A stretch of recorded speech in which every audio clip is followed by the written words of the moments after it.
Good morning students. आज हम पढ़ेंगे जो भी अभी तक हमने दोनों टाइप के सेल डिवीज़न पढ़े हैं, मियोसिस और माइटोसिस, उनमें क्या क्या डिफरेंसेस हैं उनके बारे में आज हमें बात करनी है। ये पूरा क्वेश्चन आता है, describe the differences between mitosis and meiosis. इसको आप HA में भी करेंगे, ठीक है, क्योंकि हम दोनों पढ़ चुके हैं माइटोसिस क्या होता है, मियोसिस क्या होता है। बस अब बात करनी है हमें इनमें क्या क्या बेसिक डिफरेंसेस हैं। ओके, देखिए, सबसे पहले अगर हम बात करें तो माइटोसिस क्या था। माइटोसिस में एक ऐसा एसेक्सुअल रिप्रोडक्शन वाला प्रोसेस था जिसके अंदर पेरेंट सेल से जो दो डॉटर सेल्स बनती थी उनमें क्रोमोसोम्स का नंबर सेम रहता था, यानी कि डिप्लॉयड पेरेंटल सेल डिप्लॉयड दो डॉटर सेल ही बनाती थी। Is a process of asexual reproduction in which the cell divide in two producing a replica with an equal number. यहाँ आपको देखना है equal number of chromosome in each resulting diploid cell. Resulting diploid cell means daughter cells. Daughter cell जो दो बनी हैं वो भी डिप्लॉयड और पेरेंटल सेल वो भी diploid. Meiosis is a type of cellular reproduction in which the number of chromosome are reduced by half, यानी कि इसमें क्रोमोसोम का नंबर हाफ हो जाएगा, यानी कि डिप्लॉयड से हैप्लॉयड हो जाएगी cell. The separation of homologous chromosome producing two haploid cells, यानी कि मियोसिस फर्स्ट में आपने देखा था एक पेरेंट सेल से दो हैप्लॉयड डॉटर सेल बन गई और बाद में दोनों हैप्लॉयड डॉटर सेल में मियोसिस सेकंड से चार सेल बन गई और चारों में ही क्रोमोसोम हैप्लॉयड थे जबकि पेरेंटल सेल में डिप्लॉयड। तो एक सबसे बड़ा डिफरेंस ये हुआ कि माइटोसिस में जो दो डॉटर सेल बनती है उनमें क्रोमोसोम का नंबर सेम होता है, यानी डिप्लॉयड की डिप्लॉयड ही रहती है, जबकि मियोसिस में डॉटर सेल की संख्या 4 होती है और उनमें क्रोमोसोम की संख्या पेरेंट सेल से हाफ हो जाती है। सबसे बड़ा डिफरेंस है ये। अब आप देखेंगे डायग्राम में भी हम एक बार बता देते हैं आपको। ये है मियोसिस और ये है माइटोसिस। मियोसिस में आपने देखा था सिनेप्सिस हुआ था और क्रॉसिंग ओवर हुआ था, जो सबसे इम्पॉर्टेंट बात है प्रोफेज 1 में हुआ था, जबकि ऐसा यहाँ पर कहीं देखने को नहीं मिल रहा है। यहाँ देखिएगा आप, प्रोफेज में ही होमोलोगस क्रोमोसोम अरेंज होकर के बाइवलेंट बनाए थे होमोलोगस क्रोमोसोम्स ने, ठीक है, अरेंज होकर के बाइवलेंट बनाए थे, जबकि यहाँ मेटाफेज के अंदर ही सारे मेटाफेजिक प्लेट पर अरेंज हुए थे। मेटाफेजिक प्लेट पे कब? मेटाफेज में ही। यहाँ एनाफेज में डिफरेंस बहुत आपसे एग्ज़ाम में पूछा जाता है कि मियोसिस का एनाफेज और माइटोसिस का एनाफेज में क्या डिफरेंस है। यहाँ आप देखेंगे कि क्रोमोसोम जो होमोलोगस पेयरिंग है वो पेयर ही डिवाइड होके हाफ हाफ हो रहा है, यानी कि एक पेयर का एक भाग यहाँ जा रहा है और दूसरा भाग इधर जा रहा है। जबकि यहाँ आप देखें एक ही क्रोमोसोम है, उसकी सिस्टर क्रोमेटिड्स एक दूसरे से सेपरेट हो रही है, यानी कि डॉटर क्रोमोसोम सेपरेट हो रहे हैं यहाँ तो, और जबकि यहाँ पे पूरा का पूरा क्रोमोसोम जो होमोलोगस पेयर में था वो अलग हो रहा है। Is it clear? यहाँ जो डॉटर सेल बन रही है उनके अंदर पूरा क्रोमोसोम आए हैं, यानी कि हाफ क्रोमोसोम आए हैं, और यहाँ पर हाफ ही आए हैं, यानी कि एक क्रोमोसोम में ही, यानी 46 थे यहाँ पर, सपोज हमने माना यहाँ 46 है, यहाँ पर 46 क्रोमोसोम है, तो 46 में से आपने देखा था एस फेज में डुप्लीकेट हो चुका था ये, तो 46 के डबल है यहाँ पर ये, तो इसका हाफ पोर्शन इसमें आ जाएगा, हाफ इसमें आ जाएगा, जबकि यहाँ 46 में से 23 इसमें जाएंगे और 23 इसमें जाएंगे। तो ये बहुत बड़ा डिफरेंस है। यहाँ 4 डॉटर सेल्स बनी हैं जिनमें हाफ क्रोमोज़ोम है, और यहाँ 2 डॉटर सेल बनी हैं जिनके अंदर पूरे उतने ही क्रोमोज़ोम हैं जितनी डॉटर सेल में है। तो देखिए, ये तो आप लिख देंगे तो मार्क्स आपको ऑलमोस्ट पूरे ही मिलेंगे। मेजर डिफरेंसेस तो यही है। Is it clear? ये डायग्राम भी आप बनाएं और उसके साथ साथ आप डिफरेंसेस भी बताएं, लेकिन फिर भी हम एक एक करके अब डिफरेंस की बात कर रहे हैं। क्या क्या डिफरेंसेस हैं आप देखेंगे। माइटोसिस कहाँ होता है? All the body cell including germ cell. देखिएगा, चाहे वो जर्म सेल्स भी हों, क्योंकि आपने देखा होगा पहले स्पर्मेटोगोनिया या ऊगोनियाज मल्टीप्लाई करती है, मल्टीप्लिकेशन फेज में जाती है, तो क्या करती है?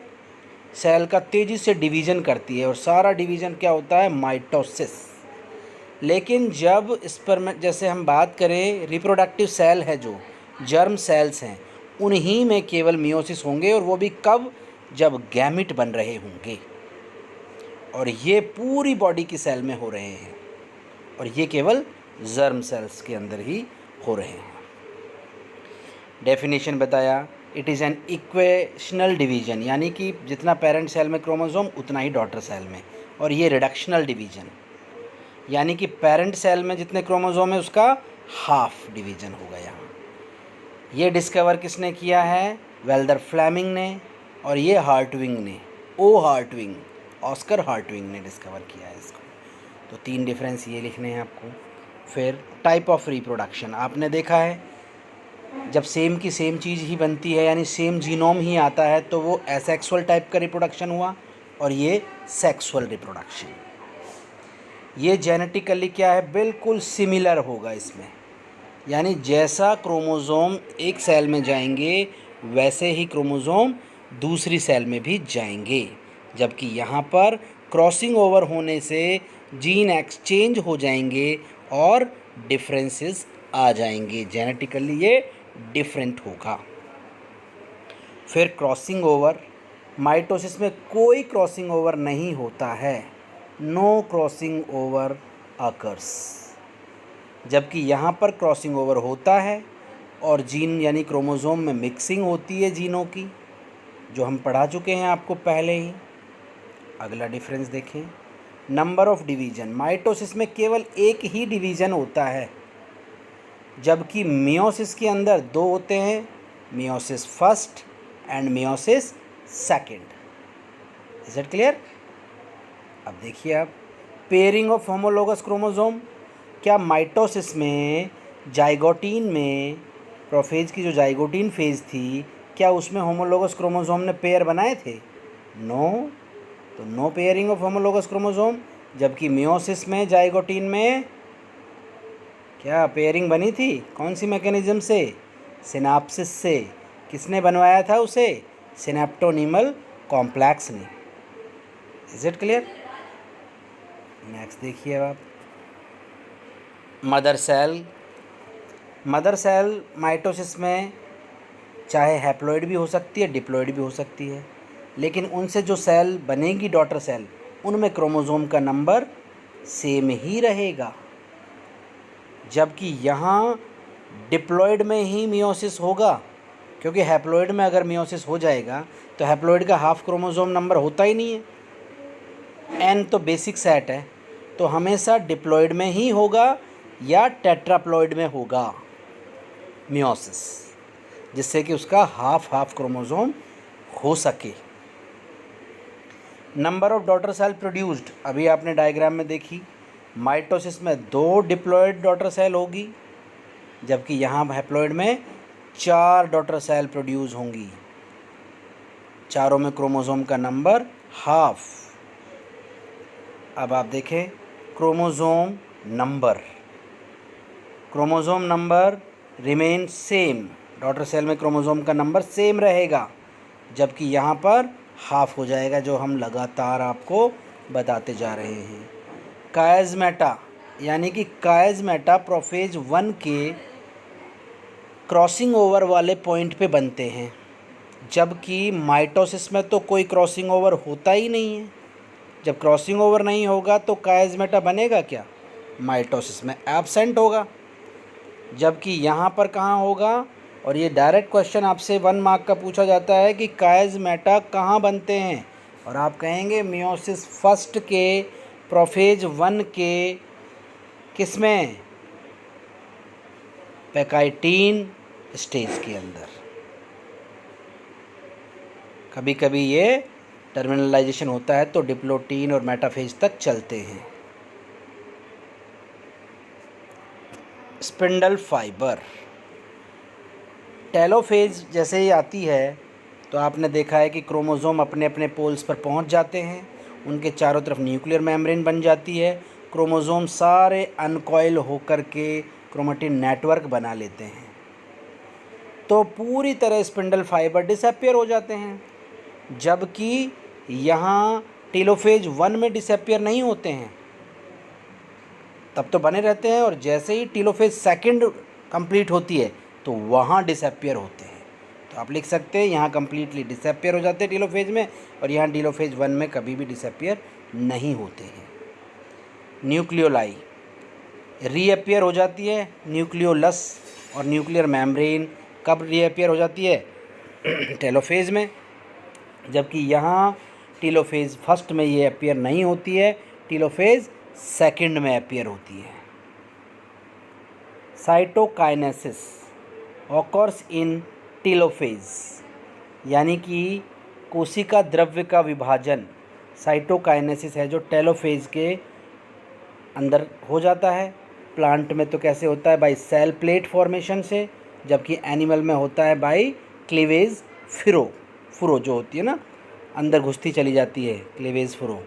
और ये टेलोफेज 1 और टेलोफेज सेकंड में भी साइटोकाइनेसिस होता है, आप देख सकते हैं, जो हमने डायग्राम आपको प्रीवियस क्लासेस में दिखाया हुआ है। अब सेंट्रोमियर का स्प्लिटिंग, सेंट्रोमियर यानी कि क्रोमोसोम की जो आर्म्स जुड़ी होती है, यहाँ तो हो जाता है immediate centromere split during anaphase. आप देख सकते हैं सेंट्रोमियर है जो एनाफेज में, यहाँ देखिए ये माइटोसिस है, ये सेंट्रोमियर है, ये स्प्लिट हो गया है, एक इधर और एक इधर में स्प्लिटिंग अकर होती है। क्या यहाँ भी हो रहा है सेंट्रोमियर का स्प्लिटिंग? नो, यहाँ तो क्रोमोसोम पूरा का पूरा सेपरेट हो रहा है, तो क्रोमोसोम स्प्लिट नहीं हो रहा, सेंट्रोमियर स्प्लिट नहीं हो रहा है। यहाँ कब होगा, जब एनाफेज सेकंड आएगा तब होगा। तो आप देखें स्प्लिट ड्यूरिंग एनाफेज, और यहाँ पर do not separate during anaphase 1 but during anaphase second में सेपरेट होंगे।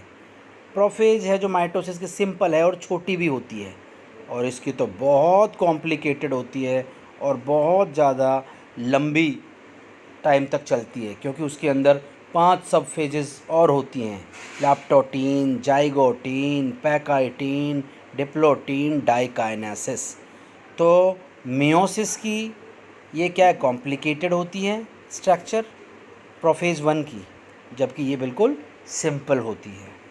सिनेप्सिस आपने देखा, यहाँ तो कोई पेयरिंग नहीं हुई तो कोई सिनेप्सिस नहीं हो रहा है, जबकि यहाँ पर होमोलोगस क्रोमोसोम्स के बीच में सिनेप्सिस हो रहा है।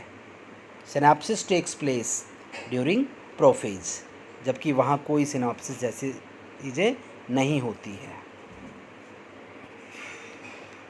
Exchange of gametes, 2 chromatids of a chromosome do not exchange segment during prophase, यानी कि क्रॉसिंग ओवर का कोई क्रोमोसोमल एक्सचेंज नहीं होता है, जबकि यहाँ पर chromatids of 2 homologous chromosome exchange segment during crossing over. और ये लास्ट अब देखेंगे फंक्शन। माइटोसिस का फंक्शन क्या होता है, ये सेलुलर रिप्रोडक्शन करती है and general growth and repair करती है बॉडी की। देखिए जब हम कभी एक सेल के थे, जाइगोट थे, तो और आज जो हमारे अंदर लाखों करोड़ों बिलियंस ऑफ सेल्स हैं, वो सारे कौन से डिवीज़न से बनी हैं, माइटोसिस से। तो माइटोसिस क्या करता है कि सेल डिवीज़न करके बॉडी की ग्रोथ करता है, और कहीं घाव लग जाता है, घाव हो जाता है हमें, तो सेल डिवाइड करके उसको हील भी करती है। जबकि मियोसिस में क्या होगा, टेक्स पार्ट इन फॉर्मेशन, पहली बात तो इसका रोल कहाँ हुआ, गैमेट फॉर्मेशन में होगा। और गैमेट में क्रोमोसोम हाफ होंगे, बाद में वो मिलेंगे, जाइगोट बनेगा। तो जाइगोट में क्रोमोसोम के नंबर को कांस्टेंट करने का काम भी किसका होगा? मियोसिस का होगा। आपको पता है कि मियोसिस में क्या होगा? क्रॉसिंग ओवर होगा तो वेरिएशंस आएंगे तो नई स्पीसीज़ बनेंगी, और नई स्पीसीज़ बनने को हम क्या कहेंगे? स्पेसिएशन। इवोल्यूशन के लिए जगह या नई स्पीसीज़ बनने के लिए कौन मदद करेगा? मियोसिस। तो ये सारे डिफरेंसेस थे आपके माइटोसिस और मियोसिस में, जिसे आप डायग्राम बना करके ये सारे डिफरेंसेस आपने अगर सारी क्लासेस देखी होंगी तो अपने आप ही आप कर देंगे। लेकिन पूरा एक बड़ा क्वेश्चन आता है कि दोनों में डिफरेंसेस बताइए। और शॉर्ट नोट्स पे भी क्वेश्चन पूछा जाता है कि मेटाफेज़ माइटोसिस की और मियोसिस की में क्या डिफरेंस है, एनाफेज़ फर्स्ट में और माइटोसिस के एनाफेज़ में क्या डिफरेंस है, डायग्राम से आपको एक्सप्लेन करना होगा। तो आज के लिए इतना ही। अब हमारा पूरा सेल बायोलॉजी यहाँ पर ख़त्म हो जाता है, सेल डिवीज़न भी पूरा ख़त्म हो जाता है। नेक्स्ट क्लास में हम थर्ड हमारी जो यूनिट है उसे हम स्टार्ट करेंगे। Thank you. और हाँ, एक आपको जितना भी HA दिया जा रहा है उसको आप सॉल्व करके मेरे मेल पे आप सबमिट करेंगे। Thank you.